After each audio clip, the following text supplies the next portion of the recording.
International pressure on Russia is our first subject today on CNN 10. I'm Carl Jesus, explaining world news from the CNN Center in Atlanta, Georgia. Thank you for taking 10 minutes for our show.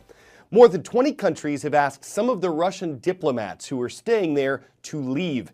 This is seen as an international show of support for the United Kingdom, where a former Russian spy who lives there and his daughter were poisoned early this month. The UK says it's, quote, highly likely that Russia poisoned the pair, who are still alive but in critical condition at a British hospital. Russia has denied being involved, calling the accusations nonsense, saying that it had no motive to poison its former spy, and saying that it doesn't make the poison used in the attack. But several other countries, including the U.S., believe Britain's assessment that Russia probably was involved in the poisoning. And after Britain responded by expelling more than 20 Russian diplomats from the UK, other nations are taking action like it. The United States, a close ally of Britain, told 60 Russians to leave and closed the Russian consulate in Seattle, Washington. That's seen as the Trump administration's toughest diplomatic action against Russia so far. While that country says it deeply regrets America's decision, there are some nations standing with Russia. China, for instance, is telling other countries to, quote, abandon a Cold War mentality and avoid taking any actions that would aggravate the conflict with Russia. It doesn't look like the U.S. will take that advice. Well, we haven't heard from Russian President Vladimir Putin yet on this unprecedented move, but we know that the Russian ambassador to the U.S. has already warned pretty starkly that the time is going to come that the U.S. is going to realize that this was, in his words, a grave mistake. In return, the Trump administration has warned right back that if Russia does expel U.S. diplomats, which we fully expect them to do, then the U.S. could well take some additional action against Russia. But look at the scope of this now. It's now up to 25 countries that have worked together to craft the biggest mass expulsion of Russian diplomats in history. In the U.S., it's the largest number, too, 60 of them. 12 will be kicked out of the UN in New York. The rest are spread around the U.S. The U.S. is closing down the Russian consulate in Seattle entirely, saying that it's too close to a U.S. submarine base there. And in fact, the administration isn't even really calling these people diplomats at this point. It's flat out calling them spies, saying that they are aggressive collectors of intelligence and that the U.S. is going to be safer without them. The CEO of Facebook is planning to testify on Capitol Hill about what he has called a major breach of trust.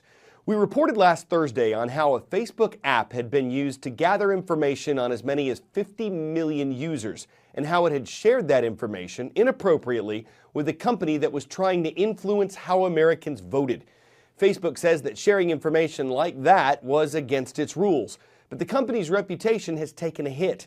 And now governments on two sides of the Atlantic Ocean are trying to get answers about how Facebook collects and stores its users' information. In the United Kingdom, Parliament has requested that Facebook CEO Mark Zuckerberg appear to answer questions. His company says he won't, but that it would send 2 senior Facebook executives to Britain. In the United States, several members of Congress have called on Zuckerberg to testify. At least one of those hearings will focus on data privacy. And last week, Zuckerberg told CNN that he'd be happy to do that.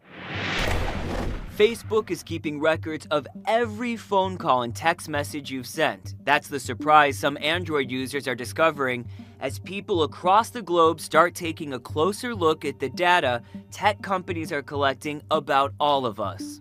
If you want to see everything that Facebook knows about you, just go to the upper right-hand corner and scroll down to Settings. That'll take you to this page where you'll click Download a copy of your Facebook data, then click Start My Archive, and Facebook will email you a copy of all the intimate details the social network knows about you. Inside that file, Android users are seeing Facebook has been collecting logs of all their phone calls and text messages for years. Android maker Google hasn't responded to our request for comment, but Facebook says Android users explicitly opt in for this feature when they download its Messenger app or a slimmed-down version of the social network, an app called Facebook Lite. Facebook says they do this so Android users can find people more easily, but they don't explain why they take the extra step of saving the data on their servers.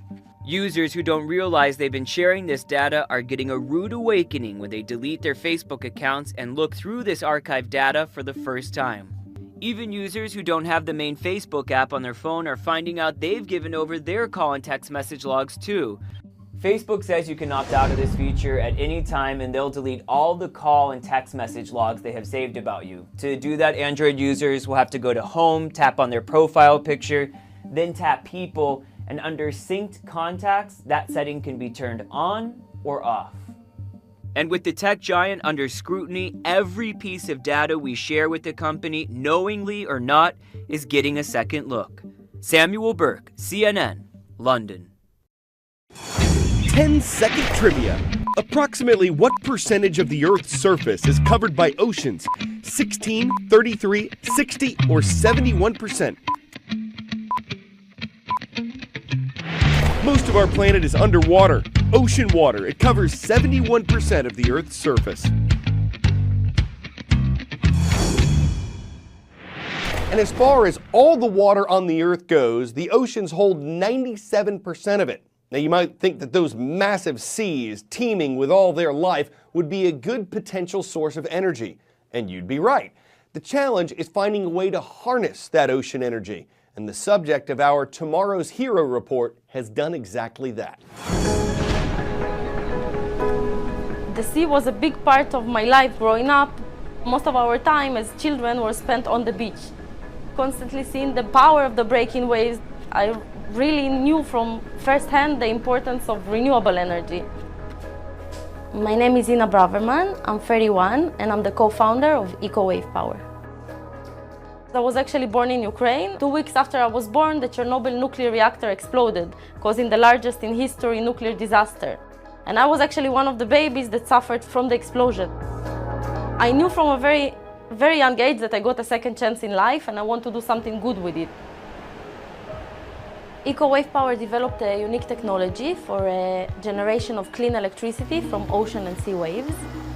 We install floaters on existing breakwaters and other type of ocean structures.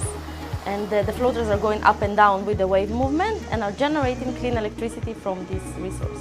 Thereby, we don't create any new presence on the ocean floor. We're just connected to a man-made existing structure.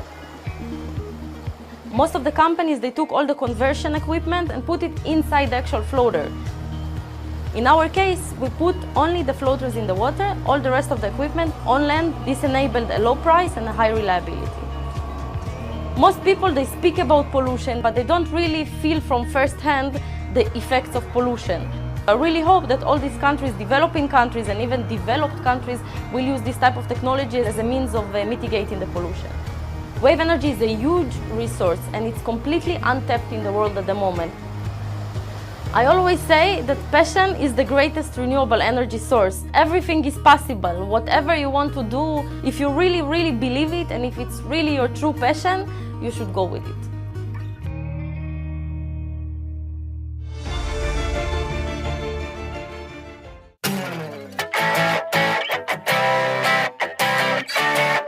You've heard that age-old advice never to eat yellow snow, but what do you do about orange snow? Apparently, you ski on it. This was the scene last weekend in southwestern Russia. It was one of several countries affected when a massive snowstorm blew from North Africa's Sahara Desert, passed over Greece, and dusted up places as far away as Sochi, Russia, where it turned the snow orange. One social media user said it was like skiing on Mars. That's certainly an alien concept, and to think skiers didn't even plan it. It may not prove there's water, or at least snow, on Mars, but it does show you how a dust-up on Earth can make our home look like the red planet. Sahara, thera, and everywhere. Now, aren't you glad you watched CNN 10?